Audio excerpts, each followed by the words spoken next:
Welcome to the Know. I'm Ashely Jenkins. I'm Ryan Haywood. Every season, we've got another Steam sale just begging for our wallets, and every season, we hand them over with barely any kicking and screaming. I don't know what you're talking about. I kick and scream no matter what. If this summer's Steam sale data is any indication, we love buying games we'll never play more than ever. And, oddly enough, we actually spend more money when it means we're not going to save as much. Gamers love boring sales, apparently. All of this interesting Steam number crunching comes from none other than Sergey Galyankin, I think that's how you pronounce his name, very sorry if it's not, the operator of the Steam data monitoring service, Steam Spy. As he does after just about every Steam sale, Galyankin rounded up all the facts about this year. Sounds like a Pokemon. It does. Galyankin, I choose you. He rounded up all the facts about this year's summer sale and just how it compares to Steam sales of the past. While there was a perception among some gamers that removing flash sales and daily deals meant the thrill of Steam sales had finally gone away, which was definitely my sentiment. I didn't feel any need to go and check it out on a daily basis or an 8-hourly basis or anything. That doesn't seem to have reflected at all in Steam Spy's numbers. Few caveats before we dive in. First, any games that weren't running promotions were removed. Second, Galyankin only focused on games that managed to move more than 5,000 copies. Apparently, it's a little bit harder to track games that don't sell that many. We can forgive for that, I think, probably. He also removed games that were free during the summer sale, like Limbo, because come on, that's just cheating. Yeah. So now that those are out of the way, here's how everything shook out. Compared to last year, when 1,050 Steam games sold more than 5,000 copies, this year there were 1,592 that moved that many. In total, those 1,592 games sold a total of nearly 37 million copies. That's up from 33 million during the summer sale last year. So more people are buying more games overall.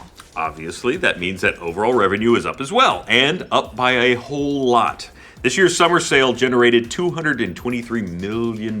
If you're wondering just how much better that is than last year, it's 40% better. The 2015 summer sale generated a paltry $160 million in revenue in comparison. Get out of here with that chump change 2015. That's nothing. So with all the success for Steam, better revenue, more games bought, and more games moving greater numbers of copies, comes a summer sale that had very little fanfare around it, all in all, especially without any of the flash sales or the daily deals. There wasn't as much chatter, but I guess that's because people were busy buying stuff. I guess I'll go look for sales. It's a bit strange that gamers would respond better to a sale that was essentially less exciting, but overall that seems to be the case. Galyankin has a few ideas about why that is as well. Yeah, about the lack of daily deals and how it helps sales, Galyankin said, while sounding exciting, these deals incentivize people to wait for the best deal possible instead of buying already discounted games. While in theory, the whole point of any sale is to, well, promote sales, not waiting.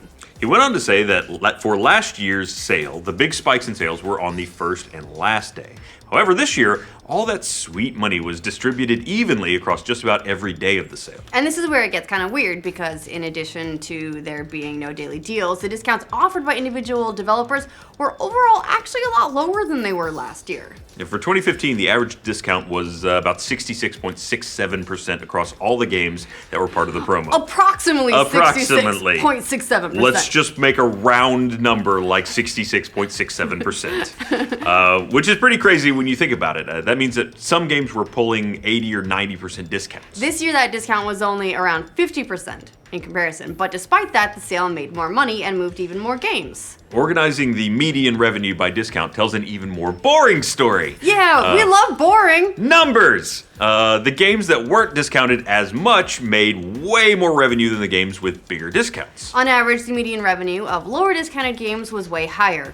Well, as you might expect, since you're paying more for each individual copy. $106,000 for 33% and $120,000 for 25% versus $33,500 at 75%, $40,000 for 66%, and $60,000 for 50%. Numbers. Go figure. If you make less money, if you charge less.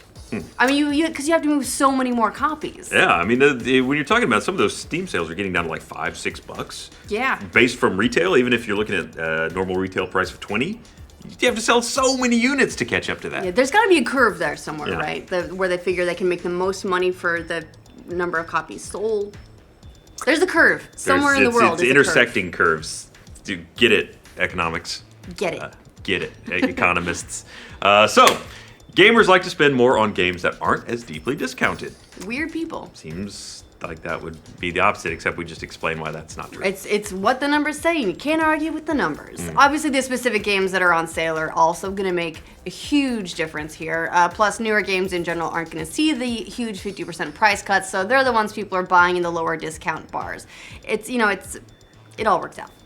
Either way, it still paints an interesting picture about the habits of gamers and all that Valve is doing behind the scenes to create sales that are enticing for us, but still incredibly lucrative for the people that make the games. Because in the end, it's all about those dollars. While some would argue that us spending slightly more money on games is not good for gamers, there is actually an argument to be made that it benefits developers way more, which is good for everyone, because then they keep making games. Yeah, as a rule, we probably want them to have more money to keep making awesome games. And at the end of the day, we're talking about the difference between a 50% discount and a 66% discount. If a slightly shallower discount keeps the lights on, I think that's probably the best scenario for all parties, right? And Valve seems to be getting closer to that balance. In the winter sale, Valve tried their hand at moving more games and generating more revenue via the elimination of flash deals and daily deals. And it worked at that time too, so even better than it did during the current summer sale. Yeah, 2015's winter sale made even more than this year's summer sale, pulling down $270 million in revenue and selling more than 46 million games. You've probably gotten lost with all the numbers at this point, but like we said earlier, this year's summer sale did $223 million on 37 million games by comparison. Everyone had all that Christmas money. Oh. While those numbers look great, it seems that the new strategy for summer sale was to balance things out so that developers made more money.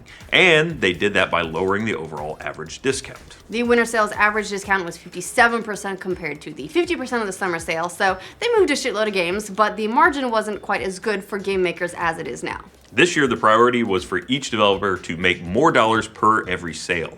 It seems to have worked. The sale didn't make quite as much money as the winter sale, but it means more money is back in the developers' pockets, which is probably a happy medium that Valve was looking for. Yeah, basically what we're left with is that as sales have gotten more boring since last summer, Valve's removed daily deals and developers have gotten a little bit stingier on the discounts. Gamers still spending more, developers making more. So the next time you start thinking about that Steam sales aren't quite as good as they used to be, well, that's not how everyone else is voting with their wallets. And that's all that really matters to Valve. Let's be honest. It really is. I mean, what do you guys think of Steam sales getting kind of boring but doing better than ever? Let us know in the comments. And for future updates on how to throw your money at video games, like this video, subscribe to the know. Yeah, the sales are definitely more boring now, but someone made a really good point. This was on Twitter, someone mentioned that it's probably because of the return policy now. Because people would then just they'd be like, oh, what? And then return the game and then buy it at the bigger discount if they still did flash sales. I think we're just jaded. Or they jaded. had to like the refunds and stuff. Like there's a certain I bet the more years you're in the Valve ecosystem, the less excited you are for the sales, because a lot of that is just back catalog stuff that you and I have already picked up so much of that in previous sales. This year it's just like, what's one more? I've already got all that stuff. You know what I really like about the sales though is that I like the meta games they put in sometimes. So there wasn't anything this time. No cards, so there was no achievements, no teams. So if I already own all the games, there's no reason for me to like buy games that I don't want and everything, because like there's no meta game to it. But I liked the one that they did before. Well, now they made a lot of money not doing that, so. Yeah, they don't need me. Tough.